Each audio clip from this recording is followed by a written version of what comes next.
बिहार को बकस दीजिए। दोनों भाई 32 साल से क्यों नहीं करवाए थे? अब बिहार को जब विकास की गति बढ़ानी है तो आप सत्ता प्राप्ति के लिए फिर एक बार बिहार के वातावरण को प्रदूषित करना चाहते हैं, बिहार में अशांति लाना चाहते हैं, उन्माद पैदा करना चाहते हैं। तो ये लोग तो पिछड़ा विरोधी, दलित विरोधी, इन लोगों की गरीब विरोधी मानसिकता है ही शुरू से। नमस्कार, इन खबर में आपका स्वागत है। बिहार में आज से जातीय जनगणना शुरू हो गई। उधर जो है मुख्यमंत्री नीतीश कुमार समाधान यात्रा निकाल रहे हैं, जिसमें कि deputy chief minister Tejashwi Yadav भी शामिल हुए। विपक्ष सवाल पूछ रहा है कि आखिरकार 17 साल में आपने क्या देखा, क्या सुना जो अब आपको याद आई समाधान यात्रा निकालने की? किस चीज़ का समाधान? जो समस्याएं हैं उसका समाधान आपके बूते की बात नहीं है। बहरहाल वो तो राजनीति रही, लेकिन जो जातीय जनगणना शुरू हुई है उसको लेकर के दूसरी राजनीति हो रही है। इस पर जो है विपक्ष के नेता हैं विजय सिन्हा और उधर डिप्टी चीफ मिनिस्टर हैं तेजस्वी यादव, दोनों भीड़ गए हैं। सबसे पहले सुनिए कि विजय सिन्हा ने क्या कहा। मुख्यमंत्री जी, हम भारत के अमृत महोत्सव 75 साल का सफर तय कर चुके हैं। बहुत लोगों ने अपनी सत्ता राजनीति के लिए अधिकार की बात किया, लेकिन जब हम शताब्दी वर्ष मनाएंगे तो अगला 25 वर्ष सामाजिक सद्भाव, सबका साथ सबका विकास का भाव हो। आज 75 वर्ष की आज़ादी में कोई जातीय जनगणना की बात क्यों नहीं किया? 1931 के बाद जातीय जनगणना क्यों नहीं हुआ? आज आप ये बता दें कि देश के प्रधानमंत्री ने जब सभी कमज़ोर तबका के लोगों के लिए जनधन योजना, उज्ज्वला योजना, शौचालय योजना, आयुष्मान भारत योजना, कई दर्जनों योजना शुरू की, अकाउंट में पैसा जाने लगा, भ्रष्टाचार पर अंकुश लगने लगा।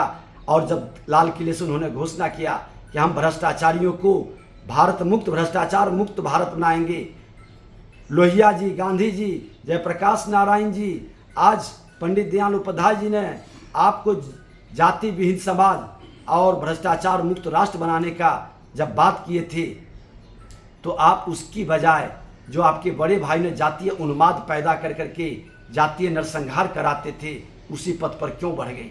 आप जातीय जनगणना कराना चाहते हैं, जरूर कराइए, लेकिन आपका विजन, आपका उद्देश्य, मिशन 500 करोड़ खर्च कर रहे हैं, इसका लाभ क्या उस गरीब शोषित कमजोर तबका के लोग को मिलेगा? उस नौजवान बच्चे जिस पर आप लाठी बरसा रहे हैं, शिक्षा में जो हमारे शिक्षक अभ्यर्थी रोड पर बैठे हुए हैं, आज बीपीएससी, बीएसएससी के बच्चों की प्रतिभा का जो हनन हो रहा है, उसका समाधान करने की बजाय आप एक व्यवधान उत्पन्न करने के लिए, एक उन्माद पैदा करने के लिए, समाज को लड़ाने के लिए आपका जो मिशन है आज़ादी का, जब शताब्दी वर्ष मनाएंगे, आप क्या देना चाहते हैं?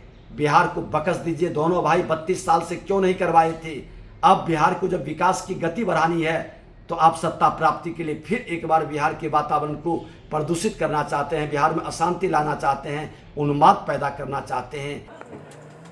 जैसे ही विपक्ष ने यानी बीजेपी ने वार करना शुरू किया, वैसे ही सत्ता पक्ष से जवाब मिलना शुरू हो गया। और deputy chief minister Tejashwi Yadav ने क्या कहा वो सुनिए। बेवकूफ़ी वाली बात, लोगों को फायदा है, इससे बेवकूफ़ी वाली बात है। उन लोगों को कुछ समझ में आता है नहीं, कुछ भी बोलना है, विरोध करना है तो वो करते रहते हैं। साइंटिफिक डाटा क्यों नहीं होना चाहिए किसी के पास? हमारे राज्य के लोगों की क्या स्थिति है, क्या हमें नहीं पता होना चाहिए? कौन गरीब है, कौन भूमिहीन है, कौन कचरा धोता है, कौन ठेला धोता है, कौन नाला साफ करता है,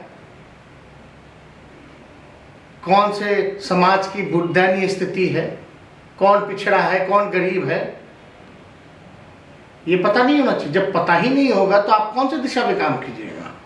तो डेटा तो हमेशा से फायदा करता है, लाभकारी होता है। इतना तो कॉमन सेंस भाजपा के लोगों को होना चाहिए।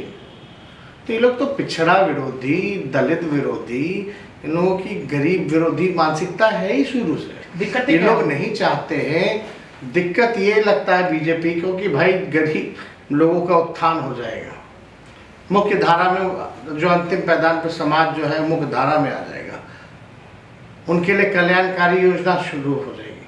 तो ये सब तो अमीरों की पार्टी है ना।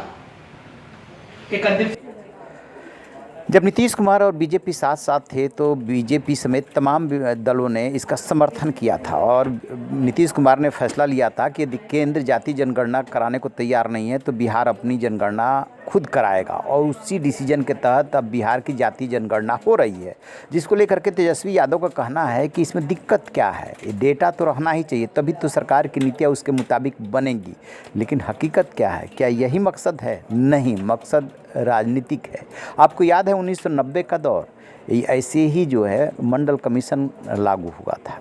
मंडल के जवाब में कमंडल यानी कि लाल कृष्ण आडवाणी राम रथ लेकर के निकले थे और मंडल कमंडल की राजनीति तभी से फेमस हुई थी। अब बिहार ने जाति जनगणना कराने का फैसला किया है। मकसद ये कि पिछड़ों की आबादी सबसे ज़्यादा है, उनको सबसे ज़्यादा सुविधाओं की दरकार है और उनका सबसे बड़ा वोट बैंक है। तो एक तरह से दबाव बनाने की कोशिश है और अपना वोट बैंक सुरक्षित करने की कोशिश है। दूसरी तरफ से ये कहा जा रहा है कि इससे जो है समाज में विद्वेष बढ़ेगा, नफरत फैलेगा और जाति जनगणना किसी भी लिहाज से उचित नहीं है। लेकिन बीजेपी के पास इसका जवाब नहीं है कि जब आप नीतीश कुमार के साथ थे तो समर्थन किया और अब जब वो नीतीश कुमार गठबंधन के साथ चले गए तब आप विरोध कर रहे हैं। रहिए ना बेखबर, देखते रहिए इन खबर। Thank you.